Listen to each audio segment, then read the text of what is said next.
Today's chilling tale is called Ice Cold Cory.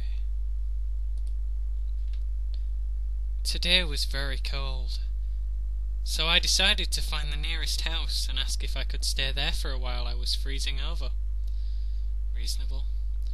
So I found one after a while.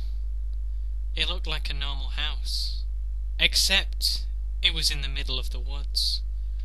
I looked around and there was no sign of anything else being frozen or cold. There was nothing. I must be ill or something. I knocked on the door, but there was no answer. I tried to open the door, and to my surprise it fell to the ground and there was a loud thump, and it began to snow. I called out, "Hello? Anyone home?" No answer. I looked around, but after looking around the perfectly normal looking home, I decided I would try and fix the door before too much snow got in. I turned towards the door, only to find that the door was frozen back in place. Terrified, I ran to the door and tried to open it. Suddenly the room became extremely cold. I turned around to see a man standing in front of me. His eye glowed light blue. He stared at me. I opened my mouth to say something, but before I could, the man spoke in the deepest voice I ever heard in my life. "Too cold, are you?" and pulled out a long knife. What scared me even more was the fact that the man now looked angry, and the air around him starting freezing. The knife looked like it was made of ice. Oh no, it is. The man's skin began to become pale. "Because I'm even colder," and he smiled and laughed and stabbed the knife at me in an extremely fast speed. Blood went everywhere, but it turned blue as soon as it hit something.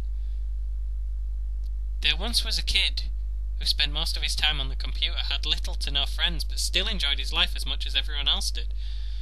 The only time he would go out is when he had school. He was like this until he reached the age of 14, when he started to go out only when it was cold. He liked the cold weather more than he liked playing computer games, and one day he fell off a wall while he was climbing and he broke his spine, but it was so cold it frozen back into place, and he got up and felt a weird feeling in his eyes.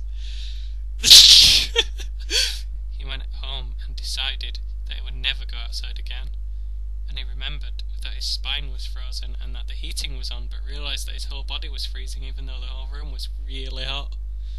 Someone called out, "Cory?" He replied, "Yes, Dad." And then he felt the feeling in his eyes again. There was another call, "Come help!" Cory looked at the mirror he had in the room and his eyes glowed light blue, but he didn't seem to care. So he walked out to the kitchen. His father was holding up something to the wall, and he said, "Cory, pass me that nail."